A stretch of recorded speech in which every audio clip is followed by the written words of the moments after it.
بسم اللہ الرحمن الرحیم۔ اللہم صلی علی محمد و آل محمد۔ اللہ تعالیٰ کی توفیق اور عنایات کے ساتھ، اس کی خصوصی مہربانی اور اس کے خصوصی الطاف کے سائے میں ہم نے ماہ مبارک رمضان میں سورہ عنکبوت کی روشنی میں قرآنی ہدایات کو سمجھنے کی کوشش کی، اور اب ہم اس مرحلے پہ ہیں کہ ہم اپنا جائزہ لیں اور یہ دیکھیں کہ عملی طور پر ہمیں ایسے کیا اقدامات اٹھانے چاہیے تاکہ ہم سورہ عنکبوت میں بیان کی گئی ہدایات کے ساتھ اپنی زندگی کو ہم آہنگ کر سکیں۔ ہم نے پرسوں اور کل کی گفتگو میں تولا اور تبرہ کے حوالے سے گفتگو کی کہ اللہ کے رستے پر ثابت قدم رہنے میں، ایمان کے رستے پر ثابت قدم رہنے میں ایک چیز جو بہت ضروری ہے وہ یہ ہے کہ انسان نیک لوگوں کی صحبت اختیار کرے، نیک لوگوں کے نزدیک رہے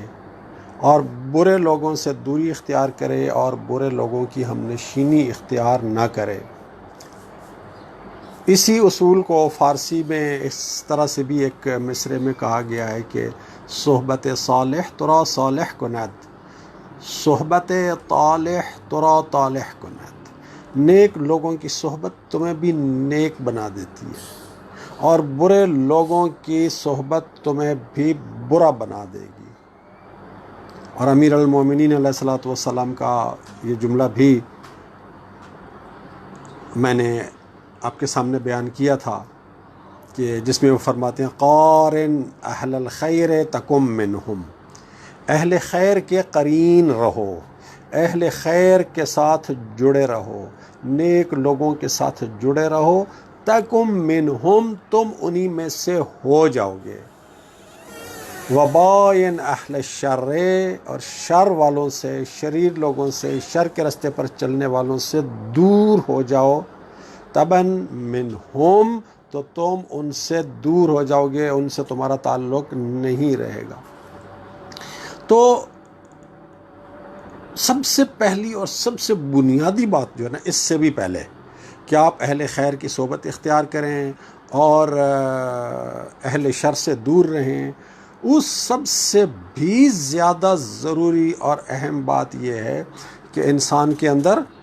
لگن ہو، انسان کے اندر نیت ہو، انسان کے اندر ارادہ ہو کہ میں نے نیکی کے رستے پہ چلنا ہے۔ جب انسان طے کر لیتا ہے کہ میں نے اس رستے پہ چلنا ہے تو پھر وہ اس رستے میں آنے والی رکاوٹوں سے بچنے کا انتظام بھی کرتا ہے۔ لیکن اگر انسان میں یہ کمٹمنٹ ہی نہیں ہے کہ میں نے کس رستے پہ چلنا ہے تو پھر یہ ساری باتیں بیکار ہو جاتی ہیں۔ آج بھی ہم اس سلسلے میں کچھ باقی ماندہ پوائنٹس پر گفتگو کریں گے۔ کل کے درس کے بعد کچھ دوستوں کی طرف سے واٹس ایپ پر اور ان باکس میں کچھ سوالات آئے تھے، تو ان سوالات کی روشنی میں ہم کل اور پرسوں والی گفتگو کو انشاءاللہ مکمل کرتے ہیں۔ ایک بات یہ ذہن میں رہے کہ تولا اور تبرہ کا مقصد اپنے کردار کو، اپنی سیرت کو، اپنے عمل کو ٹھیک رستے کے اوپر رکھنا ہوتا ہے۔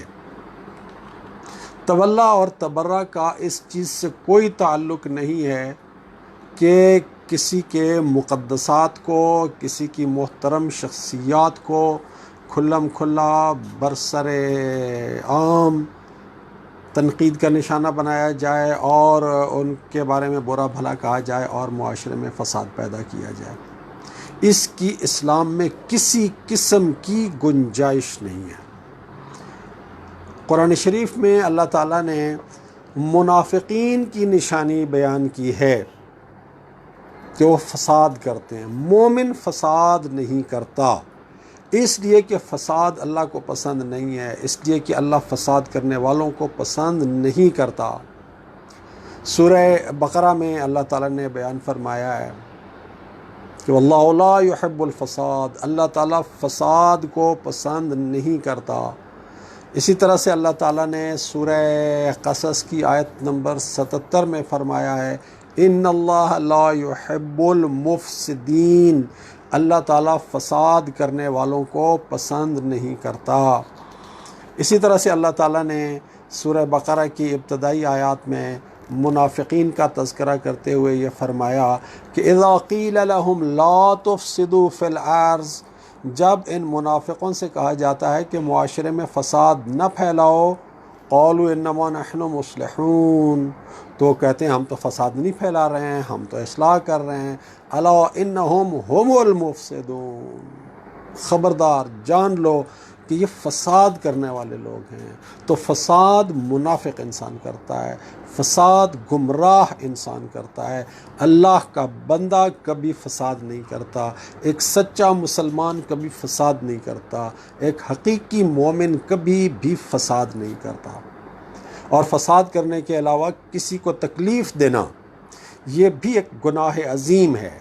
مومن کی نشانیوں میں سے ایک نشانی یہ ہے کہ اس کے ہاتھ اور زبان سے کسی کو تکلیف نہ پہنچے۔ جس کے ہاتھ سے کسی کو تکلیف پہنچتی ہے، جس کی زبان سے کسی کو تکلیف پہنچتی ہے، تو وہ شخص مومن نہیں کہلا سکتا، مسلمان نہیں کہلا سکتا۔ رسول اللہ صلی اللہ علیہ وآلہ وسلم کا واضح فرمان ہے المسلم من سلم المسلمون من لسانہ و یدہ، مسلمان وہ ہے جس کے ہاتھ سے، جس کے زبان سے مسلمان ہر قسم کی تکلیف سے محفوظ رہیں۔ تو اگر کوئی شخص اپنی تقریر کے ذریعے سے، اپنی گفتگو کے ذریعے سے معاشرے میں فساد پھیلاتا ہے، کچھ لوگوں کے مذہبی جذبات کو مجروح کرتا ہے، لوگوں کو ہرٹ کرتا ہے، انہیں تکلیف پہنچاتا ہے، تو یہ مسلمان نہیں ہے اس حدیث نبوی کے مطابق کہ المسلم من سلم من لسانہ و یدہ۔ ایک چھوٹی سی آپ مثال کو لے لیں کہ ایک شخص کا باپ فرض کریں اس نے چوری کی، اس کی چوری ثابت ہو گئی، وہ چوری کے جرم میں پکڑا گیا اور چوری کے جرم میں اس کو سزا بھی ہو گئی۔ سب جانتے ہیں کہ اس نے چوری کی ہے، اس کی اولاد بھی جانتی ہے کہ اس نے چوری کی ہے، سزا یافتہ ہے چوری کے جرم میں۔ لیکن آپ اس کے سامنے کہیں گے نا کہ تیرا باپ چور، اس سے دکھ ہوگا، اسے تکلیف ہوگی،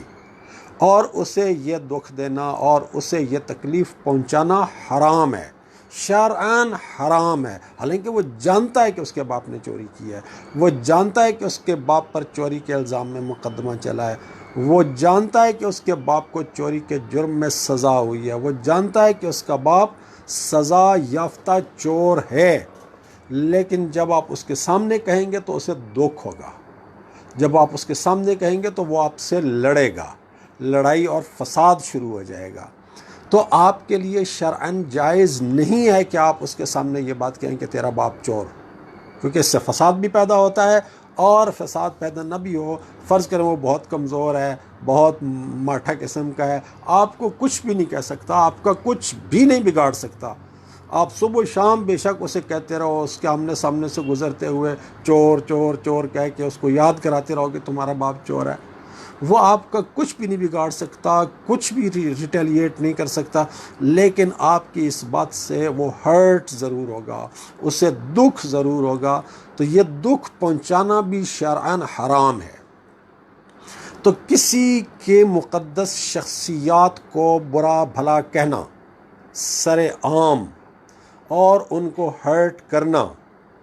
اور فساد پھیلانا، یہ اللہ تعالیٰ کے ناپسندیدہ ترین کاموں میں سے ایک کام ہے۔ مسلم معاشرے میں فساد کی کوئی گنجائش ہی نہیں ہے۔ اللہ تو کہتا ہے کہ مسلم معاشرے میں اہل ایمان ایسا رویہ اختیار کریں کہ اگر منافقین بھی کوئی فتنہ و فساد پیدا کرنے کی کوشش کریں، منافقین بھی کوئی شر اور فتنہ پیدا کرنے کی کوشش کریں، تو وہ شر اور فتنہ پھیلے نہیں، معاشرے میں کوئی گڑبڑ پیدا نہ ہو، معاشرے میں کوئی فساد پیدا نہ ہو، ایسی پالیسی اختیار کریں کہ فساد پیدا نہ ہو۔ تو اللہ تعالیٰ فساد کو پسند نہیں کرتا، اللہ تعالیٰ فتنے کو پسند نہیں کرتا، لہٰذا جو لوگ تبرہ کی آڑ میں دوسروں کے مقدسات کی توہین کرتے ہیں، وہ سراسر فعل حرام کرتے ہیں۔ فعل حرام دو لحاظ سے، دو پہلوؤں سے۔ ایک تو یہ کہ اس سے ان کے ماننے والوں کے جذبات مجروح ہوتے ہیں، ان کا دل دکھتا ہے، اور کسی کے جذبات کو مجروح کرنا اور کسی کے دل کو دکھانا یہ گناہ ہے۔ اور دوسرا یہ کہ اس سے معاشرے میں فساد پیدا ہوتا ہے، اور فساد کو اللہ تعالیٰ پسند نہیں کرتا۔ ہاں، یہ بات ضرور ہے کہ تاریخی حقائق کو بیان کیا جائے، لیکن تاریخی حقائق کو احترام کے ساتھ بھی بیان کیا جا سکتا ہے، عزت کے ساتھ بھی بیان کیا جا سکتا ہے، کسی کو ہرٹ کیے بغیر بھی بیان کیا جا سکتا ہے۔ تو تاریخی حقائق کو بیان کرنا، اس میں کوئی برائی نہیں ہے، اور جو بھی تاریخی حقائق کو بیان کرتا ہے اسے اس چیز کا خیال رکھنا چاہیے کہ خوبصورتی کے ساتھ اخلاقیات کے دائرے میں رہ کر بیان کرے، اور اسی طرح سے سب کو ذہنی طور پر اس چیز کے لیے بھی تیار ہونا چاہیے کہ تاریخی حقائق کو سنا جائے، تاریخی واقعات کو سنا جائے۔ اب آپ کہیں کہ جی آپ فلاں شخصیت کے بارے میں یہ تاریخی واقعیت ہی بیان نہ کریں۔ مثال کے طور پر جنگ صفین ہے، جنگ جمل ہے، یہ ہماری تاریخ کے بہت اہم واقعات ہیں، اور ان واقعات سے مسلمانوں کو بہت نقصان ہوا ہے۔ تو ان تاریخی واقعات کا ذکر ضرور ہونا چاہیے۔ ان تاریخی واقعات کا ذکر کرنے سے کسی کی توہین نہیں ہوتی ہے، جبکہ توہین آمیز انداز اختیار نہ کیا جائے۔ لیکن کوئی شخص یہ کہے کہ جی آپ جنگ صفین کا ذکر ہی نہ کرو کیونکہ اس میں فلاں پہ حرف آتا ہے، آپ جنگ جمل کا ذکر ہی نہ کرو کیونکہ فلاں پہ حرف آتا ہے، یا اس سے بھی آگے چلے جائیں۔ کئی لوگوں نے تو یہ بھی پالیسی دی ہے اپنے پیروکاروں کو کہ واقعہ کربلا کا ہی ذکر نہیں ہونا چاہیے، اس لیے کہ آپ واقعہ کربلا کا ذکر کریں گے تو پھر کچھ مقدس چہرے جو ہیں وہ بے نقاب ہو جائیں گے، تو وہ ٹھیک نہیں ہے، ان کے چہروں کے اوپر پردہ پڑا رہنے دیں۔ تو جو ہماری تاریخ کے تلخ واقعات ہیں ان کے اوپر پردہ نہیں ڈالنا ہے، تاریخ کے تلخ واقعات کو بیان کرنا ہے تاکہ اس قسم کے تلخ واقعات دوبارہ ہماری تاریخ میں، ہماری زندگی میں پیدا نہ ہوں۔ دنیا کی زندہ قومیں، دنیا کی باشعور قومیں اپنی تاریخ کے حادثات سے سبق سیکھتی ہیں۔ آپ آج بھی دیکھ لیں کہ اگر کسی ایئر لائن کا کوئی جہاز کریش کر جائے، اگر کسی ملک کی ایئر فورس کا کوئی طیارہ کریش کر جائے، تو اس کے اوپر ایک تحقیقاتی ٹیم بٹھائی جاتی ہے۔ وہ تحقیقاتی ٹیم اس بات کا جائزہ لیتی ہے کہ یہ حادثہ کیوں ہوا، یہ کریش کیوں ہوا۔ یہ تحقیقاتی ٹیم یہ تحقیق کیوں کرتی ہے؟ اس لیے کرتی ہے تاکہ اس کریش کے اسباب کا کھوج لگایا جائے، حادثے کی وجوہات کا تعین کیا جائے، اور پھر آئندہ اس قسم کے حادثات کی روک تھام کی جا سکے کہ ہاں جی یہ غلطی ہوئی تھی، یہ ٹیکنیکل فالٹ ہوا تھا، اس ٹیکنیکل مسئلے کو نظر انداز کیا گیا تھا جس کی وجہ سے یہ حادثہ ہوا، لہٰذا آئندہ اس قسم کی کوتاہی نہیں کرنی، اس قسم کی غلطی نہیں کرنی تاکہ اس قسم کا حادثہ رونما نہ ہو۔ تو جب ایک کریش کی تحقیقات ہوتی ہیں، جب ایک ہوائی حادثے کی تحقیقات ہوتی ہیں اور اس کے اصل حقائق کو، محرکات کو، عوامل کو جاننے کی کوشش کی جاتی ہے، تو جنگ صفین کے اوپر بھی تحقیق ہونی چاہیے، جنگ جمل کے اوپر بھی تحقیق ہونی چاہیے، اسی طرح سے کربلا کے اوپر بھی تحقیق ہونی چاہیے۔ ہماری تاریخ میں جتنے بھی ایسے واقعات آئے ہیں کہ جنہوں نے مستقبل کے اوپر برے اثرات ڈالنے ہیں، مسلمانوں کے اجتماعیت کو، مسلمانوں کی وحدت کو نقصان پہنچایا ہے، ان پر بات ہونی چاہیے، ان پر تحقیق ہونی چاہیے، لیکن ان پر اس انداز سے بات کرنا کہ تحقیق کوئی نہ ہو، مسئلہ حل کوئی نہ ہو، بلکہ مزید فساد ہو، اس چیز کی اسلام بالکل اجازت نہیں دیتا۔ تو یہ چیز بالکل کلیئر ہونی چاہیے کہ حقائق کو بیان کرنا ہے اور حقائق کو سننے کا حوصلہ بھی پیدا کرنا ہے۔ حقائق کے اوپر پردہ نہیں ڈالنا۔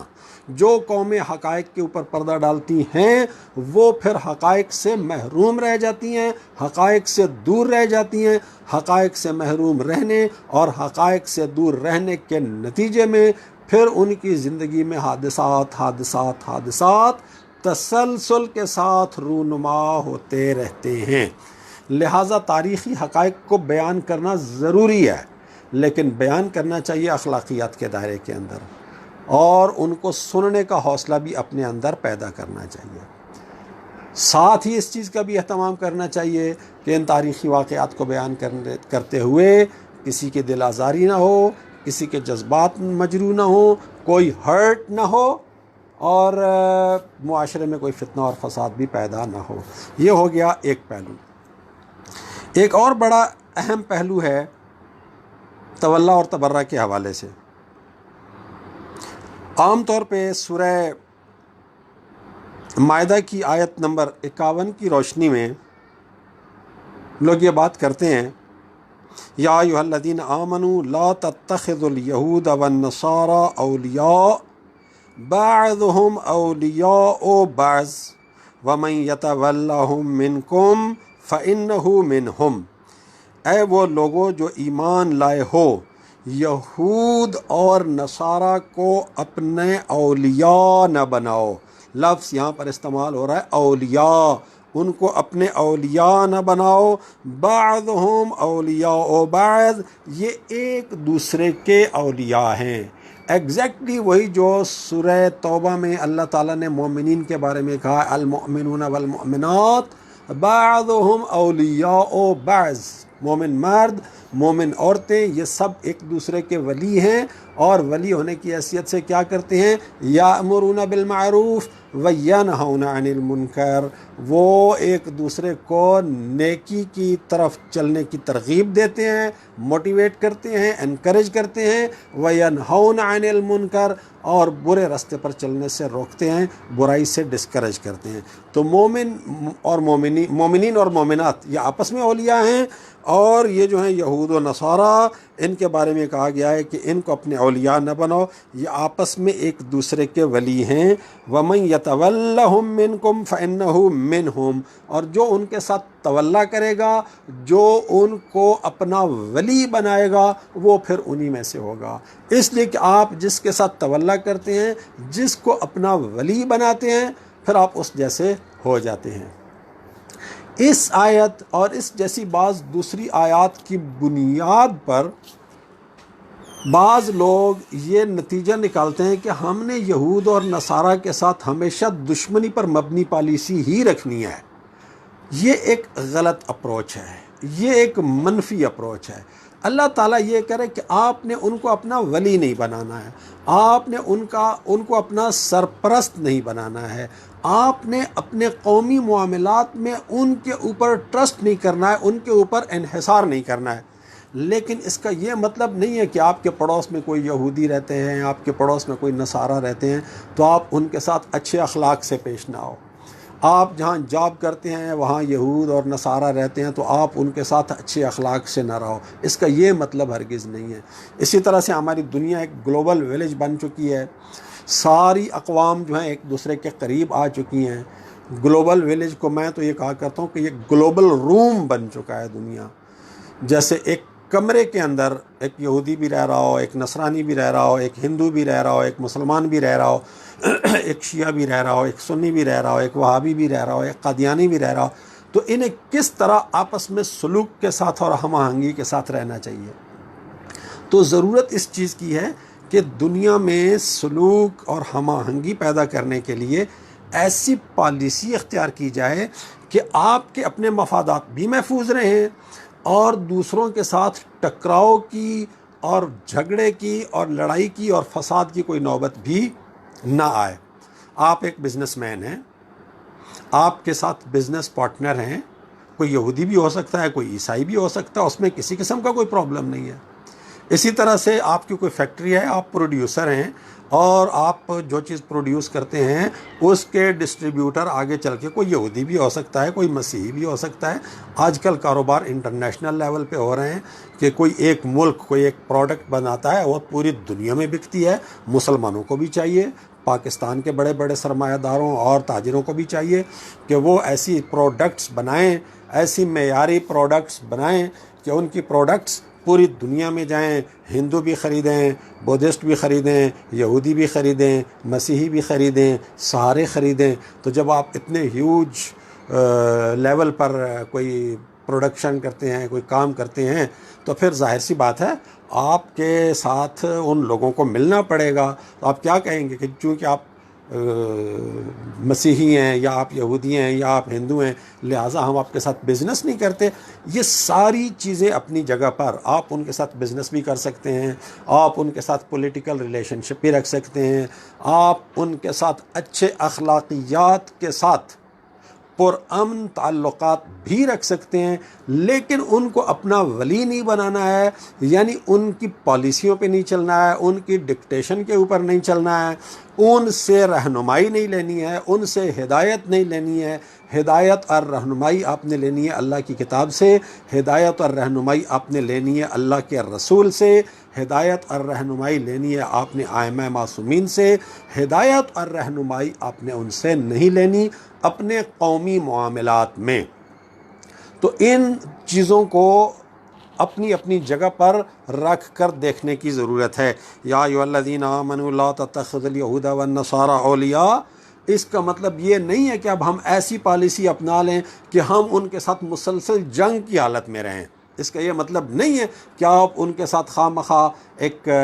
تنش والی، ایک ٹینشن والی اور ایک لڑائی جھگڑے والی کیفیت ہی ہمیشہ پیدا کیے رکھیں۔ امن کے ساتھ، سکون کے ساتھ اور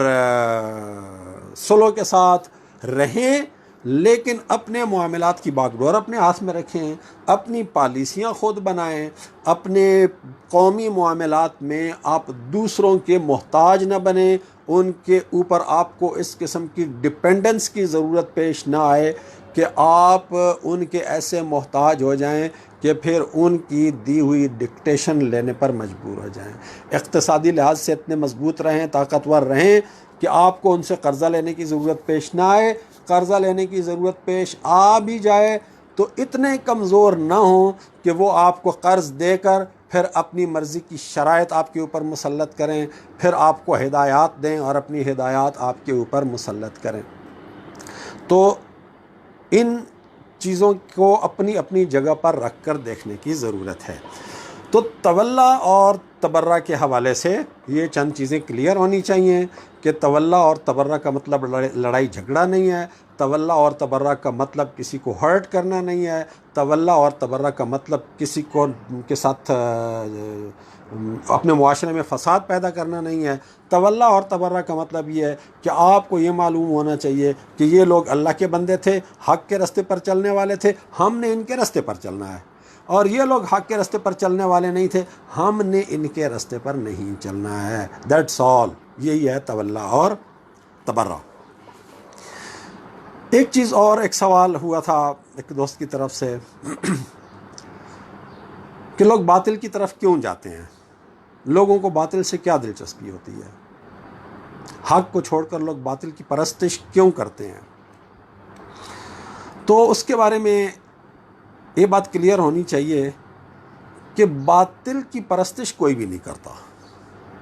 بہت سارے لوگوں کو بھی یہ بات شاید میری بڑی عجیب لگ رہی ہوگی کہ باطل کی پرستش کوئی بھی نہیں کرتا۔ باطل کی پرستش کوئی بھی نہیں کرتا تو پھر حق پرستی اتنی کم کیوں ہے؟ پھر ہر جگہ باطل کا چرچا اور باطل کا راج ہمیں نظر کیوں آتا ہے؟ تو ایک بنیادی سی بات کو سمجھ لیجئے کہ جو آدمی حق کے راستے پہ چلنا چاہتا ہے، جو حق پرست ہوتا ہے، اس کی کمٹمنٹ حق کے ساتھ ہوتی ہے، اس کی کمٹمنٹ سچائی کے ساتھ ہوتی ہے، اس کی کمٹمنٹ ایمانداری کے ساتھ ہوتی ہے۔ ایک حق پرست آدمی کہتا ہے کہ میں نے اس حق کے راستے پہ چلنا ہے، میں مر جاؤں گا لیکن حق کا راستہ نہیں چھوڑوں گا۔ ایک سچا آدمی کہتا ہے میری کمٹمنٹ سچ کے ساتھ ہے، میں نے سچ کے راستے پر رہنا ہے، جتنا بھی میرا لاس ہو جائے میں لاس کر لوں گا لیکن میں سچ کو نہیں چھوڑوں گا، میں ایماندار آدمی ہوں، میں ایمانداری کے راستے پر رہوں گا اور ایمانداری کا راستہ نہیں چھوڑوں گا چاہے مجھے کتنا لاس ہو جائے۔ تو حق پرست، سچا اور ایماندار آدمی، اس کی کمٹمنٹ ہوتی ہے حق کے ساتھ، اس کی کمٹمنٹ ہوتی ہے سچائی کے ساتھ، اس کی کمٹمنٹ ہوتی ہے ایمانداری کے ساتھ۔ یہ اپنا نقصان کر لیتا ہے، حق کا راستہ نہیں چھوڑتا، نقصان کر لیتا ہے، سچائی کا راستہ نہیں چھوڑتا، نقصان کر لیتا ہے، ایمانداری کا راستہ نہیں چھوڑتا۔ لیکن جو لوگ باطل کے راستے پہ چلتے ہیں، جو لوگ جھوٹ کے راستے پہ چلتے ہیں، جو لوگ بے ایمانی کے راستے پہ چلتے ہیں، ان کی باطل کے ساتھ ایسی کوئی کمٹمنٹ نہیں ہوتی ہے، ان کی جھوٹ کے ساتھ ایسی کوئی کمٹمنٹ نہیں ہوتی ہے، ان کی بے ایمانی کے ساتھ کوئی ایسی کمٹمنٹ نہیں ہوتی ہے۔ آپ کو کوئی ایسا جھوٹا نہیں ملے گا جو کہے کہ میری تو جھوٹ کے ساتھ کمٹمنٹ ہے، میں نے تو جھوٹ ہی بولنا ہے اور میں نے تو جھوٹ پہ ہی قائم رہنا ہے، چاہے جھوٹ کی خاطر میرا جتنا بڑا نقصان ہو جائے۔ آپ کو ایک بھی ایسا نہیں ملے گا جھوٹا، آپ کو ایک بھی ایسا بے ایمان نہیں ملے گا جو کہے گا کہ بے ایمانی ہی میری پالیسی ہے، میں تو بے ایمانی کے اوپر ہی ثابت قدم رہوں گا، میں تو بے ایمانی اور بددیانتی کو نہیں چھوڑوں گا چاہے میرا جتنا بڑا لاس ہو جائے۔ ایسا آپ کو ایک بھی بددیانت، ایک بھی ڈس آنیسٹ اور ایک بھی 2 نمبر آدمی ایسا نہیں ملے گا جو کہے گا کہ میرا تو دین ہی 2 نمبری ہے، میں نے تو اسی پہ قائم رہنا ہے، اسی 2 نمبری پہ جینا ہے، اسی 2 نمبری پہ مرنا ہے۔ ان کا بنیادی مسئلہ ہوتا ہے ان کے مفادات کا۔ ایک سچے آدمی کا مسئلہ ہوتا ہے سچ، کہ میں نے سچ پہ قائم رہنا ہے، جہاں مفادات اور سچ میں ٹکراؤ آئے گا میں مفاد چھوڑ دوں گا، سچ پہ قائم رہوں گا۔ ایماندار آدمی کو کمٹمنٹ ہوتی ہے ایمانداری، وہ کہتا ہے میں ایمانداری پہ قائم رہوں گا، جہاں ایمانداری اور مفاد میں ٹکراؤ آئے گا میں مفاد چھوڑ دوں گا، ایمانداری نہیں چھوڑوں گا۔ حق پرست آدمی کی کمٹمنٹ ہوتی ہے حق پرستی، وہ کہتا ہے جہاں حق پرستی اور مفاد کے درمیان ٹکراؤ آ جائے گا میں مفاد چھوڑ دوں گا، حق پرستی نہیں چھوڑوں گا۔ لیکن جو دوسری طرف ہے نا وہ مفاد پرست ہیں، تو اگر ایک مفاد پرست شخص کا مفاد جھوٹ سے حاصل ہوتا ہے تو وہ جھوٹ بولے گا، اس لیے نہیں کہ وہ جھوٹ کے ساتھ اس کی رشتہ داری ہے، جھوٹ کے ساتھ اس کی کوئی کمٹمنٹ ہے، اس کی جھوٹ کے ساتھ کوئی کمٹمنٹ نہیں ہے، اس کی کمٹمنٹ اپنے مفاد کے ساتھ ہے، لہٰذا اس کا مفاد جھوٹ سے مل رہا ہے تو وہ جھوٹ کا سہارا لے گا، اس کا مفاد بے ایمانی سے حاصل ہو رہا ہے تو وہ بے ایمانی کرے گا، اور اگر اس کا مفاد سچ سے حاصل ہو تو وہ سچ بھی بولے گا، کبھی نہیں کہے گا کہ او ہو میں نے تو سچ نہیں بولنا، سچ بولنے میں نقصان کر لوں گا لیکن میں سچ نہیں بولوں گا، سچ نہیں بولوں گا، میں اپنا نقصان کر لوں گا لیکن سچ نہیں بولوں گا، میری تو سچ سے دشمنی ہے، میری تو جھوٹ کے ساتھ کمٹمنٹ ہے۔ ایسی کوئی بات نہیں ہے، وہ صرف اپنا مفاد دیکھتا ہے، مفاد جھوٹ سے حاصل ہوتا ہے تو جھوٹ بولے گا، مفاد ایمانداری سے حاصل ہوتا ہے ایمانداری کر لے گا، مفاد سچ سے حاصل ہوتا ہے تو سچ پہ آ جائے گا۔ تو اس بندے کے لیے تو یہ اور بھی اچھا ہو جاتا ہے کہ مفاد بھی حاصل ہو رہا ہے اور سچا ہونے کا ایک اعزاز بھی مل رہا ہے، مفاد بھی حاصل ہو رہا ہے اور ایماندار ہونے کا ایک اعزاز بھی مل رہا ہے، جسے کہتے ہیں کہ ہم خورما ہم ثواب، یا پنجابی میں کہتے ہیں چوپڑیاں اور دو دو، تو کوئی پرابلم نہیں ہے اس کو۔ اگر کسی 2 نمبر آدمی کو، کسی مفاد پرست انسان کو، کسی مادہ پرست انسان کو سچائی کے راستے سے اس کا فائدہ مل رہا ہے تو وہ ضرور لے گا، ایمانداری سے اس کا فائدہ مل رہا ہے، ایمانداری سے اس کا مفاد پورا ہو رہا ہے تو وہ ضرور ایمانداری کو اپنائے گا، اس کی ایمانداری سے دشمنی نہیں ہے۔ جیسے ایک سچے آدمی کی جھوٹ سے دشمنی ہوتی ہے، جیسے ایک ایماندار آدمی کی بے ایمانی سے دشمنی ہوتی ہے، اس طرح سے مفاد پرست آدمی کی جھوٹ سے دشمنی نہیں ہے، مفاد پرست آدمی کی بے ایمانی سے دشمنی نہیں ہے، وہ صرف سچ اور ایمانداری کے ساتھ کمیٹڈ نہیں ہے، وہ کمیٹڈ ہے اپنے مفاد کے ساتھ، اپنا مفاد اس کو ایمانداری میں ملے گا ایمانداری میں لے لے گا، سچ میں ملے گا سچ سے لے لے گا، بے ایمانی سے ملے گا بے ایمانی سے لے لے گا، جھوٹ سے ملے گا جھوٹ سے لے لے گا۔ تو اب ڈیسائیڈ ہم نے یہ کرنا ہے، اصل بات جو کرنے کی ہے کہ جو ہمارا امتحان جو اللہ نے کہا ہے کہ جب تم ایمان کا دعویٰ کرو گے تو میں تمہیں آزمائش میں سے گزاروں گا، تو وہ آزمائشیں یہی ہیں، ایک طرف مفاد، ایک طرف حق۔ تو جو حق پرست ہے، جو حقیقی مومن ہے، وہ مفاد کو چھوڑ دے گا، حق کے اوپر قائم رہے گا اور اس طرح سے امتحان میں کامیاب ہو جائے گا، اور سچے مومن کی نشانی اللہ تعالیٰ اس کے اوپر لگا دے گا۔ لیکن جو شخص مفاد پرست ہے، جب ایمان کے راستے اور مفاد کے راستے میں اختلاف پیدا ہوگا تو وہ پھر مفاد کے راستے پہ چلا جائے گا۔ جب حق اور مفاد میں فرق آئے گا تو پھر وہ مفاد کی طرف چلا جائے گا۔ نتیجہ کیا ہوگا کہ اس آزمائش کی بھٹی میں جس میں اللہ تعالیٰ نے ڈالا ہے، وہ اس آزمائش میں ناکام ہو جائے گا، اور اللہ تعالیٰ کے ہاں اس کے اوپر یہ علامت لگ جائے گی کہ یہ بندہ اپنے ایمان کے دعوے میں سچا نہیں ہے۔ تو سب سے بنیادی بات یہ ہے کہ ہم طے کر لیں کہ ہم نے ایمان کے راستے پر چلنا ہے۔ امام جعفر صادق علیہ السلام کی ایک حدیث پر اپنی گفتگو کو میں وائنڈ اپ کرتا ہوں۔ آپ فرماتے ہیں، ما ضعفت الابدان علی ما قویت علیہ النیہ، جس کام کو کرنے میں انسان کی نیت قوی ہو، نیت طاقتور ہو، نیت سٹرانگ ہو، تو انسان کا جسم اس کام کو کرنے میں کبھی بھی کمزوری نہیں دکھاتا ہے۔ ایمان کے راستے پر چلنے میں اگر ہماری نیت مضبوط ہے تو ہمارا جسم کبھی بھی کمزوری نہیں دکھائے گا۔ اگر ایمان کے راستے پر چلتے ہوئے کوئی کمزوری نظر آ رہی ہے تو اس کا مطلب ہے کہ ایمان کے راستے پر چلنے میں ہماری نیت کمزور ہے۔ تو ہمیں اپنی نیت کو ٹھیک کرنا ہے۔ جب ہم نیت ٹھیک کر لیں گے تو پھر راستہ ہمیں قرآن شریف نے بھی دکھا دیا ہے، راستہ ہمیں رسول اللہ صلی اللہ علیہ وآلہ وسلم کی سیرت نے بھی دکھا دیا ہے، راستہ ہمیں ائمہ معصومین سلام اللہ علیہ مجمعین کی تعلیمات اور سیرت نے بھی دکھا دیا ہے۔ راستہ کلیئر ہے، راستے کا پرابلم نہیں ہے، پرابلم سارا اس چیز کا ہے کہ ہماری نیت حق کے راستے پر چلنے کی ہے یا نہیں ہے، ہماری نیت ایمان کے راستے پر چلنے کی ہے یا نہیں ہے۔ اگر ہماری نیت ہے کہ ہم نے حق کے راستے پہ چلنا ہے، ہماری نیت ہے کہ ہم نے ایمان کے راستے پہ چلنا ہے، تو ہر قسم کی رکاوٹ کے باوجود ہم حق کے راستے پر چلیں گے، ایمان کے راستے پر چلیں گے۔ اللہ تعالی ہم سب کو اپنی نیتوں کی اصلاح کرنے کی توفیق عطا فرمائے اور حق اور ایمان کے راستے پر چلنے کی توفیق عطا فرمائے۔ والحمد للہ رب العالمین۔